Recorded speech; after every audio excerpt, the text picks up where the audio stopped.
So I think we are pretty much on time. Thank you for coming in. Thank you for the interest also in the industry, which is very important as a driver for the 112 community. Especially now, I'm also happy to have, like, I always say, like, the 3GPP world, because if you have 5G, I think we're already most likely in 5 plus or 6 or 7. So it's like release, whatever. So the first session basically starts with what we can do in the 5G technology, what enables us to things. If you're not really into the market, you can't imagine. We're still stuck to some old things about location. We have complete different possibilities there. And well, I think Christophe or Mathieu, whoever starts first, to make the intro and come up to the stage. It's all yours. Gonna hand it over. Okay, thank you very much.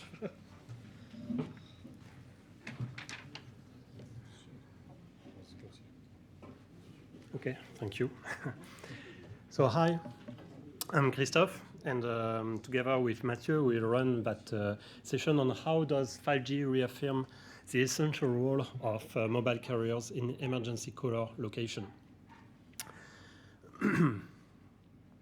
So I'm here to present to you the context on the telco side, as there are some very strong drivers, trends on the market that will force the telco, the mobile operators, to reinvent themselves, and this will have eventually a positive impact on emergency call services. Location has been in as a features of mobile networks since the first generations, but what we've seen is that implementation were quite heterogeneous and could prove sometimes to have some limitation. Things are changing with 5G, and here I've got two good news. The first one is that 5G is there, and I will just take 3 facts. Since January 22, so last January, all 27 European Union countries have now launched a commercial 5G in their country. Second fact, since end of last year, 2021, 50% of the households in these 27 countries are now covered with at least one 5G network. And if we look in France, we take the stat that in France, the number of active 5G subscribers has doubled over the last quarter. So a good trend. 5G is there. The second good news is that mobile network operators, telco, are getting equipped with top-notch location technology and location platform. And I will tell you why. First, 5G, like any new generation of network, comes with new capabilities, new features, which are driven and which shape the new use cases and applications that will be developed on top of 5G. And here, in regards to location, well, I could cite beamforming, massive multi-MIMO, like this technological feature that are coming with 5G, and that will have a very strong impact on the location capability itself, bringing much more higher accuracy. If we look at the market, we see 3 main areas or trends which are driving operator to get equipped with this location platform.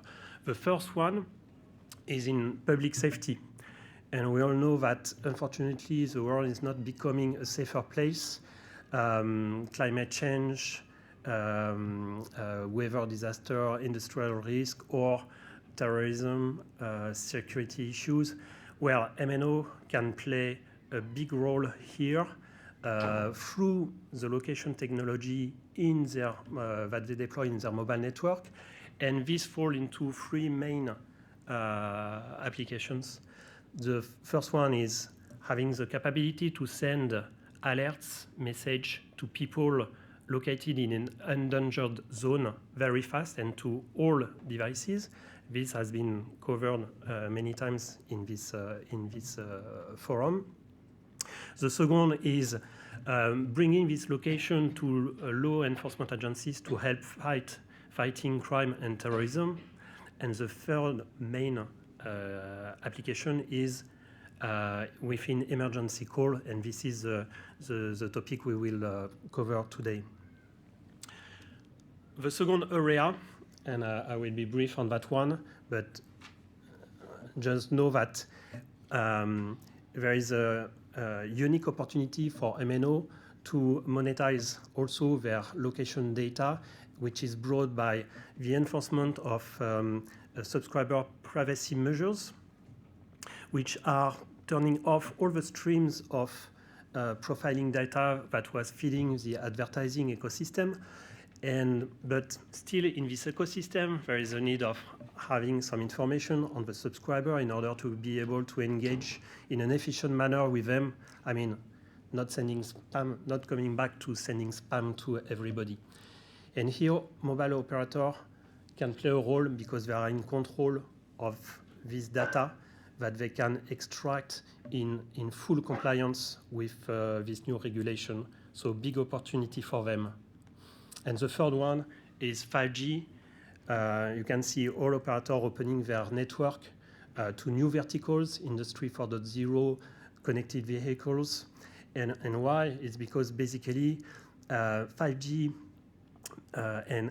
will not bring much incremental revenue for MNO by selling only their core services like voice, data, services, SMS.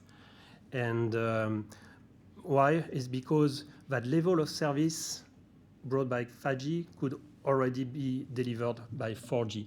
So the incremental value is very low, 1.5. If they want to have a return over investment, it's by opening their network and ensuring that their network will stay at the core of these new capabilities, these new verticals open thanks to 5G technology. So 3 drivers which makes the second good news. MNO, mobile network operators, are all getting equipped with high-end and top-notch location platform. And 5G is there. Now, I propose that we look at how emergency technology can utilize these new capabilities in order to improve emergency services. And for that, I will let the floor to Mathieu.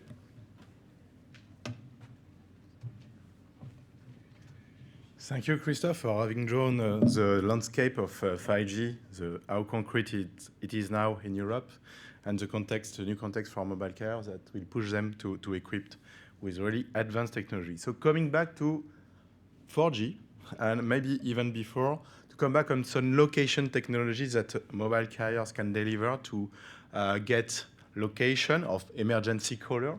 The basic one, you knew it, and it's not impressive, just a basis, and it has a use for sure. It's cell ID, okay? Cell ID in rural area, cell ID in urban area. The result is different, but it's not outstanding. But they can have already on 3G, 2G, and 4G, clearly. Advanced technology based on measurement of, there is 2 family. There is a power measurement-based family, location techniques, and there is a time-based location techniques family, the second one. So it's measurement of the signal power with propagation models. They can infer at what distance the caller, the emergency caller is compared to the antenna of the cell, or with the time base, it's using the speed light and how much time did the signal made to make the path between the mobile and the antenna. At least it has to be mentioned, GNSS, and GNSS made a great change in the ML context, but GNSS can also serve the location acquired by network-based techniques, and with assisted GNSS, assisted GPS before, but now we talk about GNSS because it's about Galileo, GPS, American Constellation, and the other in the world. But what is new? So all these techniques, they were existing more or less developed, more or less deployed, and quite less in Europe, clearly, before 5G, except in some countries in Scandinavia. North America, they were completely deployed due to the FCC enforcement of location accuracy requested by mobile carrier. But what is new is this one. So this one it's deriving from the family of time-based measurement, but it's called angle measurement based. Technically speaking, I won't go into all the details, but it's measurement of the delay between several antennas. And when we talk about several antennas, it's clearly on 5G side. 5G, we are talking about patch of antenna on a power mat. And we are talking about 32 patch, 64 patches. So it's huge. And there is slight difference in nanosecond, microsecond between the reception. And with this delay, it's possible to infer the angle. And it's a game changer with 5G. 5G allows positioning with the beamforming from the antenna and from the difference of arrival of the angle, really accurate, more accurate location than the previous location techniques afford before. So there is three. I won't go into the details of all the sounding reference signal and stuff like that, but there is three new techniques in 5G. It's upload angle of arrival. So what's the angle on the antenna who receives the signal? And it can come from several antennas, as I said, on the patches, or even from different antenna at different positions on the ground. Second one, that's the opposite, kind of opposite, the downlink angle of departure, and it's about the signal, so emitted by the antenna and going and addressing the handset, and typically it's about the beamforming technology and the massive MIMO technology of 5G. And the last one, it was existing before in 4G, but only on a reference on one antenna. And here it's a multi-round trip time from multiple antenna. So it's more advanced triangulation than before, clearly, with 5G. And so it can bring higher location accuracy due to several facts. So the fact I mentioned here, plus the cell size also can be more reduced with a 5G band, which can use higher band with a gigahertz band. So the tiny cell can provide more accurate location in 5G than it was doable before. Just coming back to the slide before, I didn't mention that location carrier can also provide Wi-Fi-based location, here, in some circumstances, and Wi-Fi with Wi-Fi calling. So it's really important to mention in emergency call. And also mobile carrier with advanced equipment can derive location based on the barometric sensor of smartphone in some circumstances. So this is a technique of 3GPP release 16, brought by the last one. So won't go much more in detail of 3GPP for Gregor. It's not the topic today, but if you want to know more, come to visit us. And now coming back to the exact use cases for emergency caller. Actually, there is two use cases, but you know that there is two missions of location for emergency call management and handling. First one, having an instant and rough location, even rough location to make properly the routing to the right PSIP, relevant one, as requested by the user using a general single number or otherwise.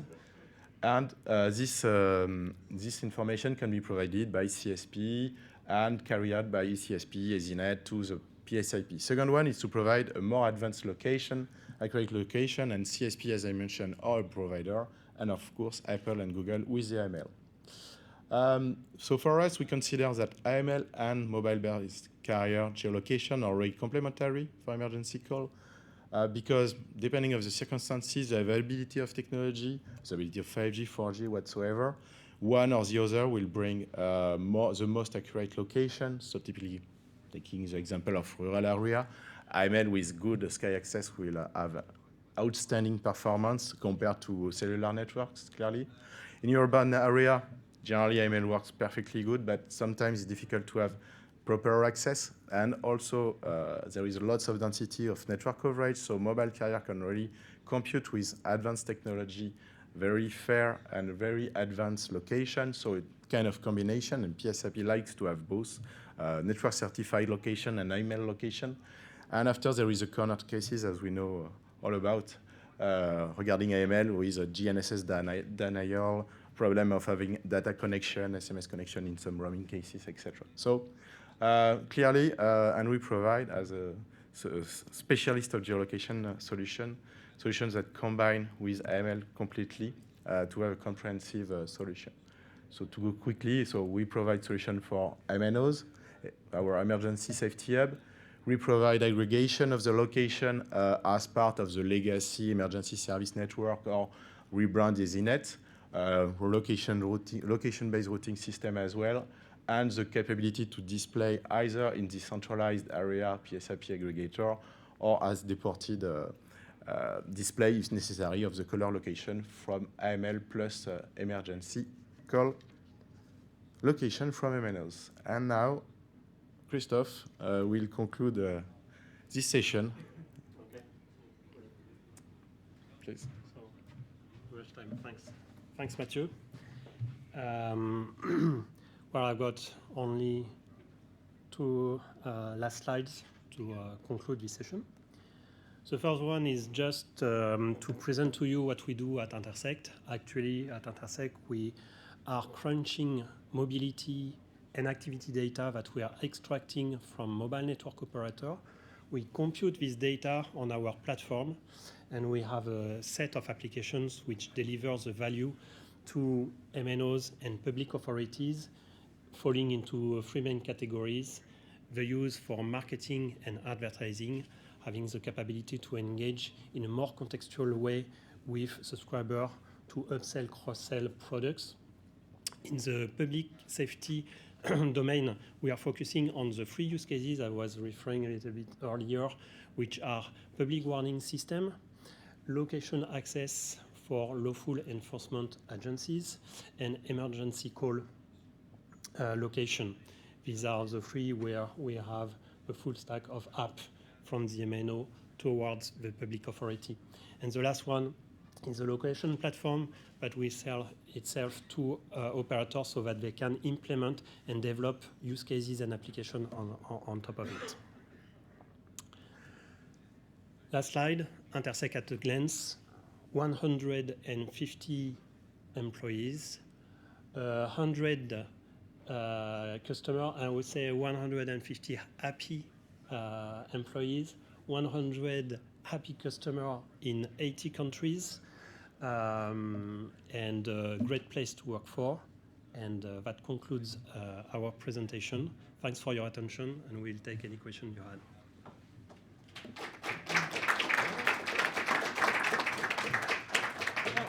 I think it was already the first step. So we see that from this old technology where we didn't even know where caller is, towards this phase 2 as we had in the US, very cost intensive, very hard to maintain, over to the new technology. Started with EML, now we have even more accurate on the 5G. So what are questions to the guys now?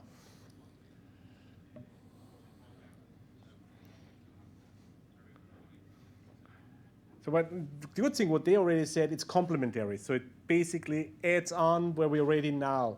So it's the next step maybe, and mostly a successful step. So thank you for the moment. If something comes up later on, anytime. Yeah. And I think we stay with the location. Yeah. There is a last slide with our contacts, if you want, but just to take the ball from what you said, Gregor. Clearly, in Europe, it was a great decision to move forward with AML because it was fast implementation of advanced and accurate location for emergency call for medical services, police, and fire brigade. Other places in the world take earlier another direction, implementing advanced network certified location. And yeah, we think at Intersec that Europe, but other places in the world, are implementing this solution like Middle East and in Asia.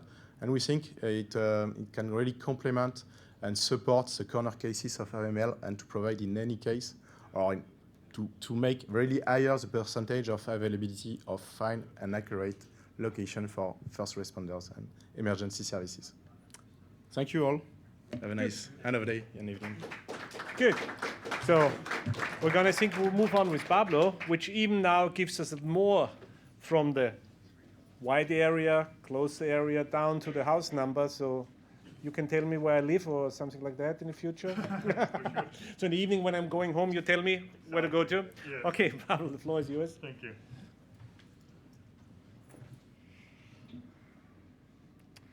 How do you use it? You just play that one? Okay. So thank you very much for the introduction. My name is Pablo Asiron, and I'm the VP for Europe and Public Safety. I'm going to take this out. For Eli Technology, and I have with me Peter Woodford. Some of you probably know him. He's been around a lot longer than me, and he's our founder and CEO. So whenever the tough questions comes, that's when I leave, and that's when Peter will come to stage. So we're going to be talking for the next 15 minutes or so. We're going to leave 5 minutes for questions. It's about how the EML methodology is able to help us to provide the emergency personnel with dispatchable address, including floor and room number for mobile 112.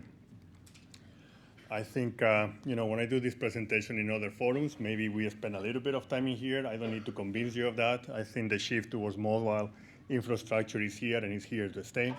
I think today over 80% of all the calls to emergency, they come from a mobile device. The current technology that we have right now, especially for urban areas, is accurate to within 50 meters of a search area. That's what they provide us. It's a huge advantage to what we had before, and it was a great move to have. One of the problems that we are seeing right now is also with the floor. I know that we are starting to use the set access, but some of the information, the way that it is presented, in our opinion, maybe is not the most usable. To know that it is 40 meters above the ellipsoid, maybe it is not as effective on knowing that it is in room 4 or 5. And the problem will be bigger as time goes on because more and more people are moving to urban areas. So how do we fix that?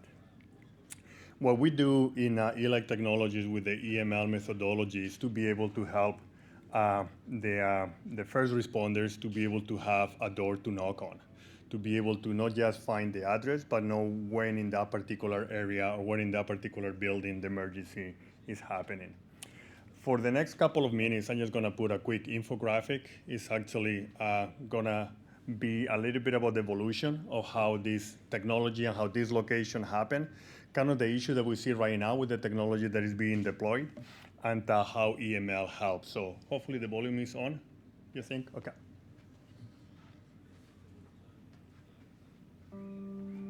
"911 has always needed to know, where is your emergency? Without accurate immediate location information, 911 operators waste time asking more questions. Crews can arrive at an incorrect address or simply not find the caller at all. Each year, thousands of people die because of it. What does emergency mobile location look like today? In the 60s, 911 needed to verbally ask for the caller's physical location. By the 70s, a more enhanced landline system knew the telephone number and full dispatchable address of the caller. But by the early 80s, technology was going mobile, and 911 faced a massive challenge. Wireless devices had no fixed service address, and operators were left to estimate the call's location origin. Using cell towers, followed by triangulation, a mobile's position was a large estimated search area of 3 to 5 kilometers. Smartphones arrived in the 90s, and networks began using GPS and crowdsourced Wi-Fi for their location data. By 2014, hybridized location used combinations of Wi-Fi, GPS and cell towers and other supplemental data for horizontal search areas of around 40 to 50 meters. But these provided no visibility for indoor calls and so no dispatchable address. In 2021, the FCC approved Z-axis, the vertical coordinate to GPS's X and Y, providing an additional altitude reading to the previous horizontal search area. But this data is virtually unusable and fraught with complications. EML, or Emergency Mobile Location, is the next step in the evolution of emergency caller location. Using GPS, Wi-Fi, and a unique tag-based system, EML pinpoints a mobile's location for rural, urban, and indoor locations with the exact floor level and room number. EML provides the dispatchable address our industry needs and will save more lives.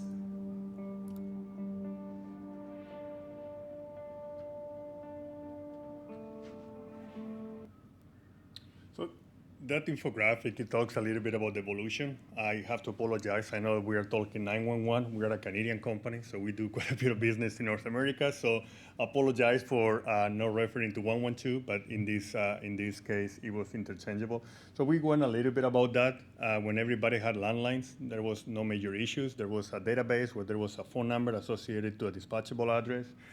Then more and more people start using smartphones, start using mobile devices. Of course, mobile device you cannot associate it with an address because it's mobile by its definition, so it's not going to be there. So it started having triangulation, GPS, Wi-Fi, and we see EML as the next evolution where we continue using the same emergency protocols that is used in the current technology, but the way that we calculate the access points and the way they associate an access point to a particular dispatchable address is what we do, and it is in our patented technology. And we will talk a little bit more about that in the next few slides. So we provide a verified dispatchable address, and we use the ISP access points databases to be able to provide that verification.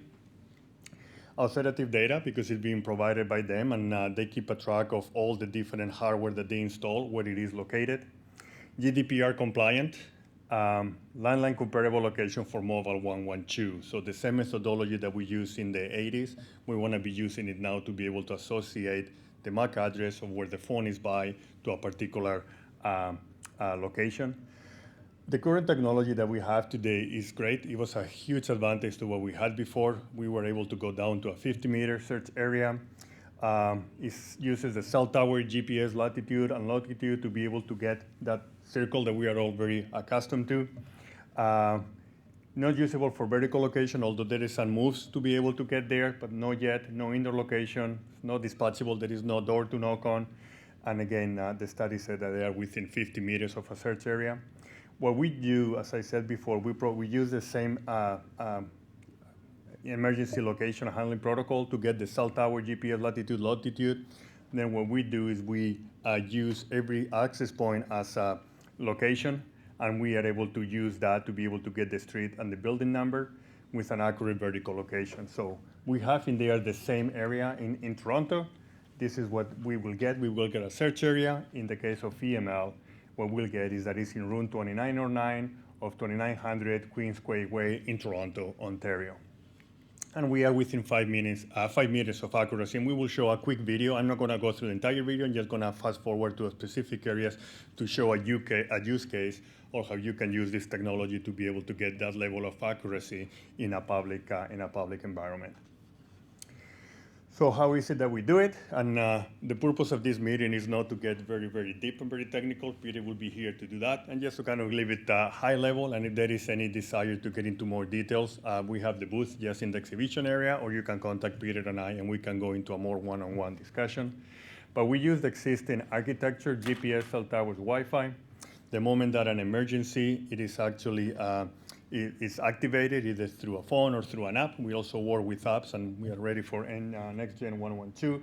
We receive that particular scan of the Wi-Fi access points, as well as the Bluetooth, as well as the GPS. what we do is we calculate, in our technology is able to calculate which of the access points you are the closest to. It doesn't just look at signal strength. That has a lot of issues in indoor. So we look at many different parameters to be able to, from that signature of that access point, to be able to determine which one are the closest to. We know what the particular MAC address is. We have the database with the dispatchable address, and that's what we send to whoever needs that information. In the case of public safety, we can send it to any endpoint at any particular format, so it can be used for the PSAP, for the CAT, for any of the applications that they need access to that technology. So before we go any further, maybe we're going to switch to the video, if that is okay. I think what we find is one of the best ways for people to understand what is it that we do is to be able to use to see a use case. This is an NFL stadium, so the problem. They care about emergency for their employees. They have an app that their employees use. Whenever there is an emergency, they click a button, and the emergency personnel from the stadium is able to know, hey, Pablo has an emergency. The problem they have is like any soccer. I'm from Spain originally, so I'm more familiar with soccer. Like any soccer stadium, it is very big, so it's very difficult for them to know where the problem is. So they wanted to solve that problem. So they use our technology to be able to have accurate indoor location. So I'm not going to go through the entire video because I don't want to bore you with it. It was a very low budget. Let me just see, maybe it's better in here. Okay, just 1 second. I'm just having issues with the mouse being able to control. Oh, here it is. So here is the stadium. You're able to see it was a rainy day. We had a low budget, so I was the actor in that particular movie. And then what I'm doing is actually in the stadium, and if I can get the mouse to move. Sorry about that. We don't have a good mouse pad, but I will get there. I promise. Let me see if with the paper is better. It was working a little bit better before. Okay, here we go. Here we go. Talking about location and accuracy. There we go. So what I'm doing is actually initiating a call for emergency.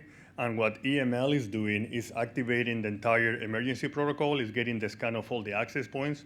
In this stadium, they have 1,250 access points. So we are actually able to scan all of them, be able to use our intellectual property to know which one of those 1,250 I'm the closest. Once that they know what it is, we know what is the MAC address of that particular access point, and then we go to the database, and in this case, this particular access point, let's go back in here, is saying that I am in section 234 and in row 13 to 16, and then what I do is actually just turn my camera on. We don't need voice in here, so we are good without voice. Nobody wants to hear me talk in a video. We are in section 234, and I will show that we are in row 16. So we do that. We are not an app company. We don't do anything else but do the location. Let me see if I can pause it again. There. Oh, a little bit too far. But one of the things that we do is we actually partner with different companies that they can actually improve or they can use our location. And in this case, we interface with Geocom.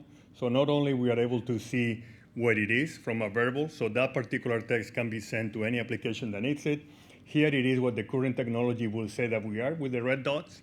And then with the interface that we have, or with the integration that we have with Geocom, we are able to see in the Geocom map where exactly are we located that particular call. So the current technology, it knew that we were in the stadium, so that's very good. It knew that we were somewhere in the field, but with the EML technology being able to use all the access points within the stadium, we were able to go within 2 rows of what it is. I'm just gonna try very quickly just to show, just to make sure that we don't think that it was, just a stage. Here is a second call. It says that I'm in section 230, row 13 to 16. And when I put it in here, it says that I am in section 230. I don't know if I'm going to be able to show it. The mouse is not working too good, but it was able to find out what I was as well. So again, we originate a call for an emergency location, whether it is through a 112 phone or 911, or whether it is through an app.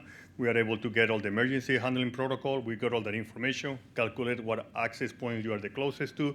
We look at the database. We know where that particular MAC address is, and we are able to associate it with a dispatchable address. We'll go back to the previous one. So I only have a couple of slides more. So 3 main things that I want you to take from this presentation. One, what we do is we give accurate emergency location so the emergency responders can save lives. We do that by providing floor, room, and apartment number information.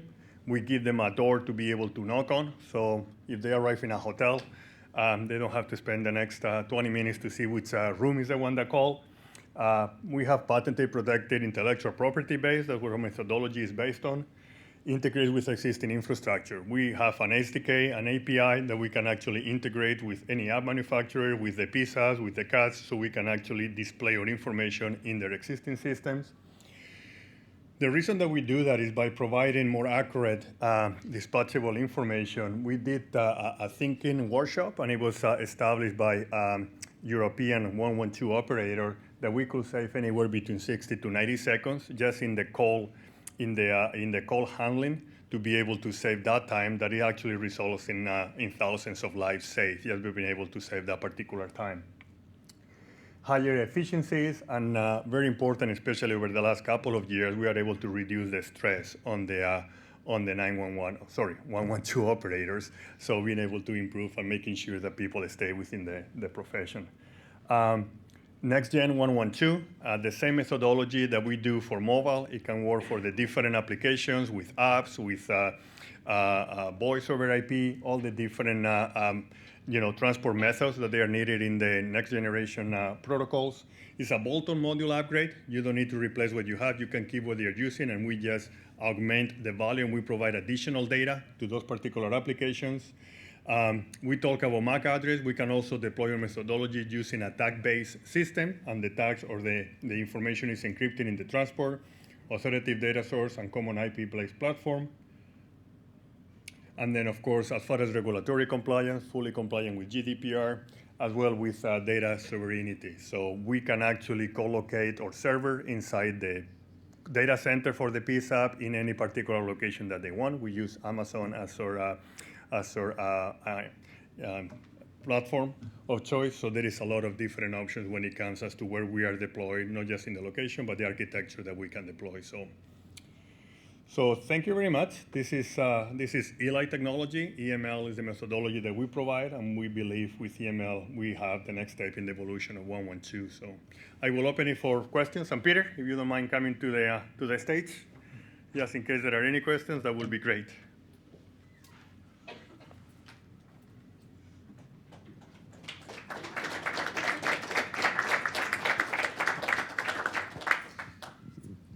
Hello, Johannes Valsvart from Norwegian regulator. Thank you for an interesting presentation. I was just wondering, this database, what kind of access do you have to that kind of database, and is it sort of something that you need to get probably in every country, in every destination you are? And the GDPR issues comes to mind as a important topic there, and how do you get that kind of access? Yeah. So I will answer the first question, Peter, but I think you will do a better in the GDPR compliance. So as far as the database, once that we go and we deploy in a particular country, we get the database from the telecom operator. They are regulated to be able to give information about mobile locations. So the same as they provide the information about the landlines, what we do is we get their access point database, and we use that, and we just get the information to be able to use for public safety. And as far as the GDPR? So as far as GDPR compliance, first off, the methodology is inert. It's not activated until someone actually dials an emergency number. Then all of the details are anonymized. So we use a MAC address. We don't use anyone's phone number. So there's no way to associate a particular call to an individual. So it's compliant. It meets with GDPR, PIPEDA in Canada, PPII in the United States. So we kind of, our mantra is privacy by design.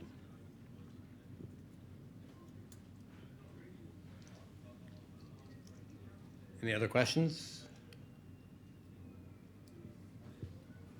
Thank you. Thank you very much. Good.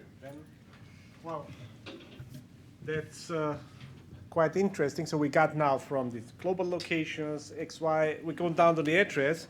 And we did see a very nice example about the stadium. The stadium is always a very big source of catastrophes, disasters, crisis situation. And we need some planning for that. We need to be prepared for that. And of course, if we have a very accurate location, we can already estimate in which section will be how we have to prepare, how we have to be trained. And Markus, who is the head of the academy, or the academy of the F24, which most likely will basically maybe go in this direction and see how can we be prepared on that. Thanks a lot.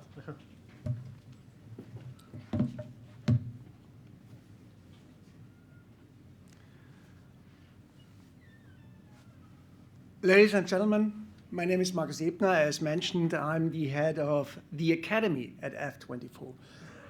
And I want to try to make something a little bit different, because I want to not present you what kind of tools we have. I don't want to present what kind of solutions we have.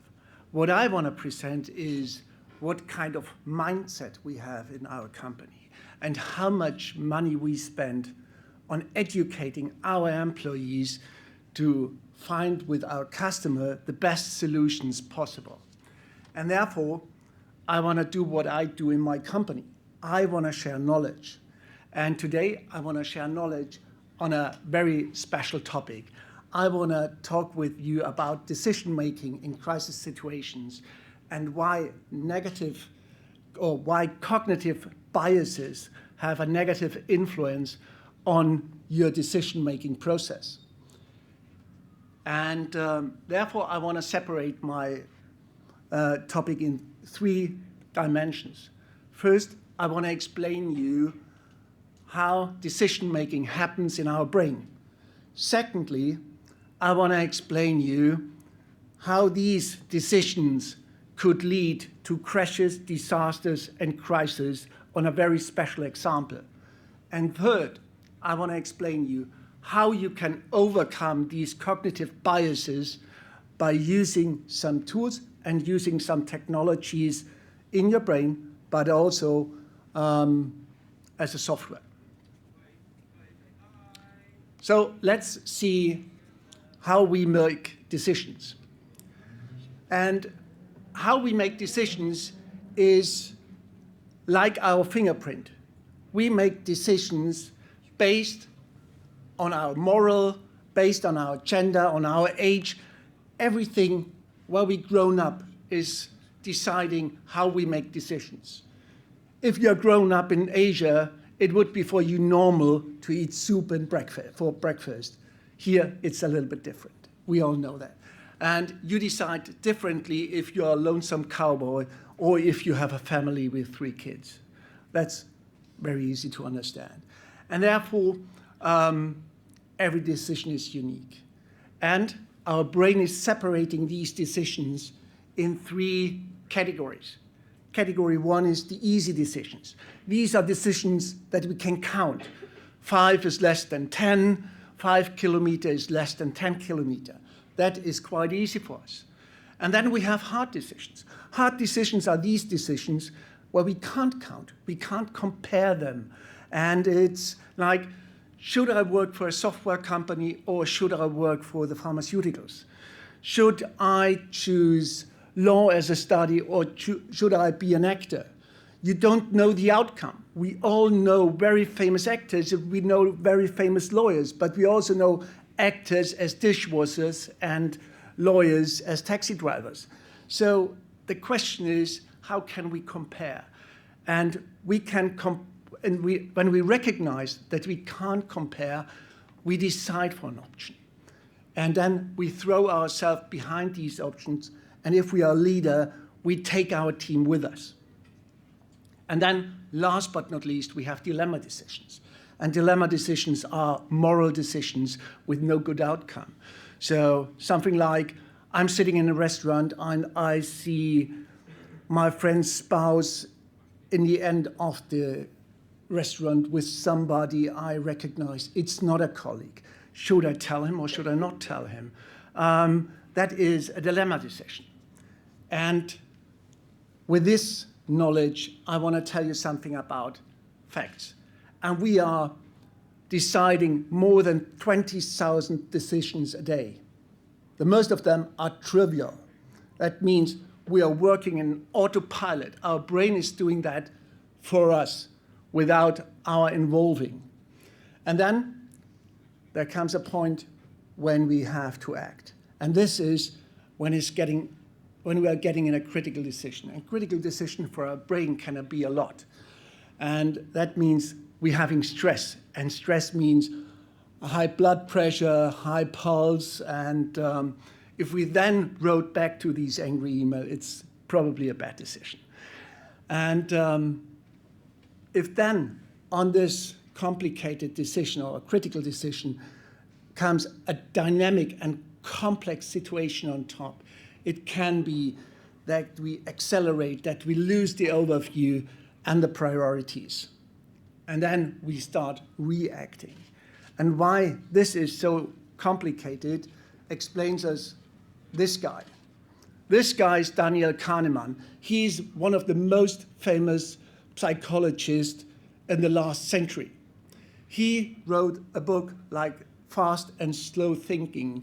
It is separating our brain in system 1 and system 2, the fast thinking system and the slow thinking system. And the fast thinking system we use in more or less every case in our daily life. This is why we can do 20,000 decisions a day. And we use it when it is a common decision, an easy decision, or an emotional decision. But the problem is these decisions have a huge field of error. And then we have the system number 2. That is the rational system we use for hard decisions. 254 multiplied by 13 is, stop thinking, please listen to me. This is how I can activate your system number 2 and how you immediately stop thinking about math when I say, listen to me, because your system number 2 needs a huge effort to get activated. And your system number 1 is a lazy bastard. And he loves it to make fast decisions. If they're wrong or right, he's not really interested in. And this is why this guy, Daniel Kahneman, gets a Nobel Prize for psychology, economical psychology, as the first psychologist ever. And how these cognitive biases that he explained works, I will show you with 2 examples. The first example is the Sulmanash Test. And this is what you see on the left-hand side. It's a very simple visual test. And you have a group of 7 participants, and these 7 participants get asked, okay, which of these lines is similar to my target line? And then they ask one after another, what's the correct answer? And after a few trials, then they activate the actors in this group, because only one is the real test person. And then the first actor says not the correct answer, that is C in this example. He says A. And all the other actors also said A. And what happens? What is our bias telling us? 32% of all these participants gave always, in all these 50 questions, a wrong answer belonging to the group. 75% of the participants gave at least one wrong answer. And this is what we called the conformity bias. And this is how QAnon works. This is how all these conspiracy things works. And now you can say, okay, Sulmanash, I've read it. He made it with some students, only male students, age of 18. They are not in the middle of the life. That are not the managers we use when we have a crisis situation. So we are much better. And therefore, I demonstrate you here on the right-hand side, and you can show where I'm talking, the so-called elevator test. And the elevator test is a test, very old, but here you see a video of the hidden camera in the US. And because they thought it's so super funny. And what they do in this test is they also entering an elevator and behave completely wrong. So the not the test person the other person. Because if you turn around and don't watch to the door, you feel uncomfortable. And they just turn around. And here you can see how conformity bias is influencing men when they are in the middle of their management life and they start turning around in the elevator. And this guy was quite hard. He fought really hard against his cognitive bias.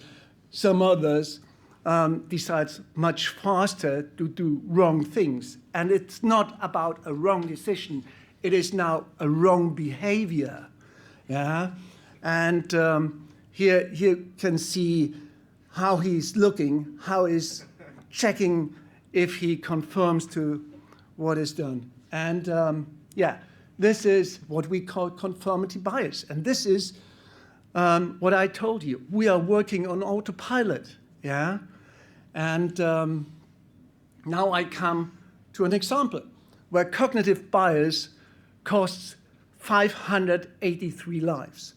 1977, 2 Boeing 747 crashed on the airport of Tenerife. And in the airport of Tenerife, they crashed because there was a terror attack in Gran Canaria. And because of that, all planes got rerouted to Tenerife. And Los Rodos is a very small airport. And during that time, without ground radar and only one runway, 700 meters above sea level with fast changing weather conditions. And after a few hours, the airport was completely crowded. And the airplanes have to taxi on the runway to get a parking position. And the KLM flight came from Amsterdam, standing there for hours now.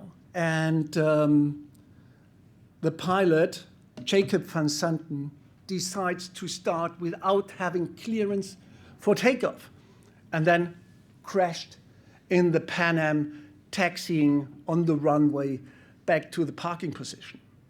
How could this happen? Maybe I give you at first a short insight of Jacob van Santen. Who was he? He was the captain of KLM. 1,500 and a little bit more flight hours only on the 747, the biggest plane. He was the chief training instructor for the 747, and he was the advertising face for KLM in the Netherlands. So his hierarchy was there, or even higher. And also his self-confidence. And he was very famous for his punctuality. On the right-hand side, he had this class MERS. And I could only find this black and white picture in the internet from him. And that describes it quite well, because he looks really black and white against Van Santen. And he had only 95 flying hours on this 747. And Van Santen was his trainer on the 747. So can you imagine how huge the hierarchical level was between the flight captain and the co-pilot? And then they stand on the runway waiting for takeoff. And then ATC, so the tower, explained them, you have clearance for your routing. And that means the route from Tenerife to Gran Canaria is free. This you can use. And Van Santen was in a complete tunnel. He was in a losing bias. And because of this losing bias, he lost his sense for safety. And he decided, I will take off. And because I have a clearance. And he gave full power to the throttles, and he put his foot from the brake, and this little MERS told him, hey boss, I think we don't have a clearance. And then he brought Van Santen back, and he pulled off the throttles, he stand on the brake, and he says, check it. with a very rushed tone, because you can listen to it. It's in the internet. You can listen to that. And then they checked it, and MERS asked for clearance for takeoff. And then it took a little, and it took too long for Van Santen. And Van Santen, once again, pushed down the throttles. And when you push down the throttles in a 747, it's super loud and you can't understand proper what is coming on the radio and during that time. And when he pulled down the throttles, the pilot of the Pan Am informed that he missed the taxiway 3 and he has to go for taxiway 4 and is still on runway. And the tower informed you have standby, no clearance. And Van Santen didn't understand it. And MERS just had a little feeling. And then you can see what the situation was in the cockpit. MERS said, is he not clear then? And Van Santen, because of the throttles, didn't understand. He says, what do you say? And then, is he not clear, that Pan Am? Once again. And then Van Santen overgives his bias to MERS, because he looked at him, or he must looked at him, and he said, oh yes. And with this oh yes, and this hierarchy between the captain and the co-pilot, he gives him a clear understanding, guy, don't ask me again, yeah, if you want to have a career at KLM. Yet now we start, because if we don't start, we come in trouble with our duty time, blah, blah, blah. And so, and MERS understands this signal and stopped talking. And that was his biggest mistake, because 10 seconds later he was dead. This is how 508 people died because of cognitive bias. And now let's come to the question, how can we overcome these biases in crisis situations? How can we manage in a crisis team not to have these cognitive biases in our decision-making? And I want to give you 4 tips. 4 tips to overcome cognitive biases. Acknowledge that cognitive bias exists and train and have a proper speak-up culture in your company. Second, equip yourself with a tool.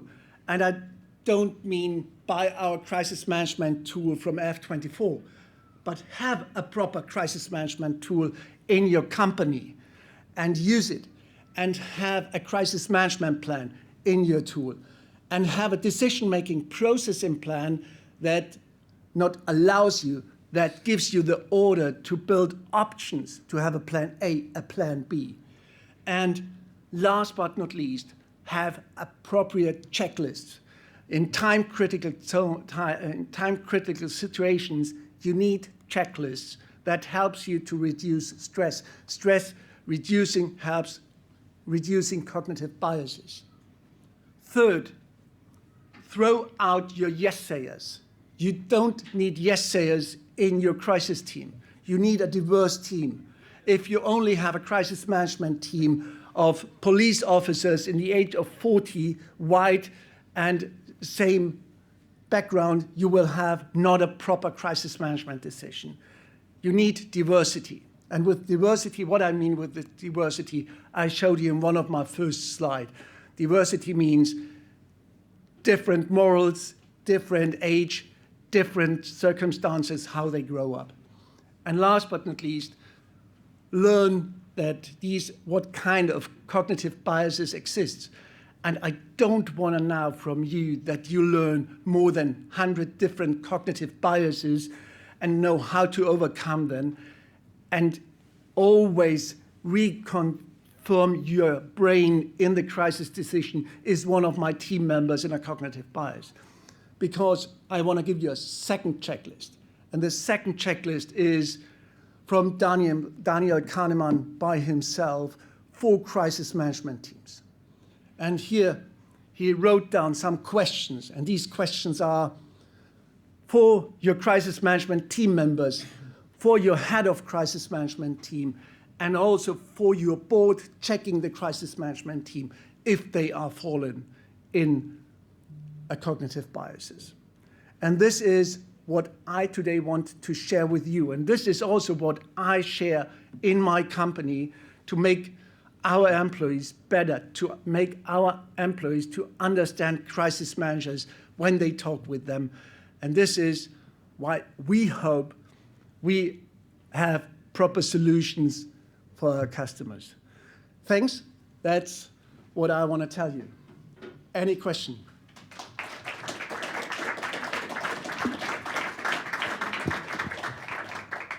Well, I think he already got us in the cognitive bias. No one went out, even he was over time. No Sorry. one can say, no, stop, we're out of here now. But still, I think it was quite interesting and really fascinating how we really react. The only thing what I didn't get is what's the difference between an actor and a lawyer? No. Yeah, sometimes they are the same. So, are there really any questions now? Or? Yeah.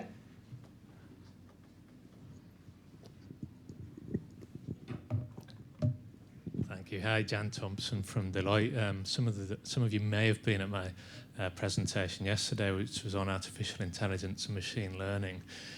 You know, I love it. You know what I'm going to say.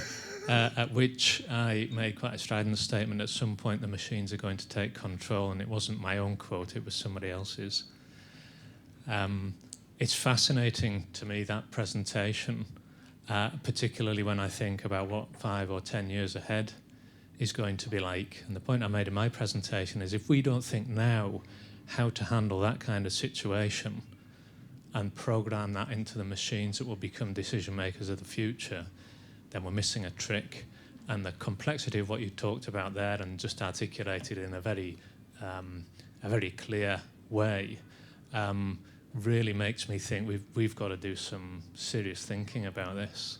So it was more of an observation. Great presentation. I enjoyed it very much. Thank you. As I mentioned to you, I really loved your presentation, and I think my presentation and your presentation fits quite well together. So if you haven't seen, get in touch with him. It's important to listen to this. Amelie. Yeah, more a remark than a question. I've loved your presentation, especially your remark on we always have a biases when the rule is full of men around 40, white.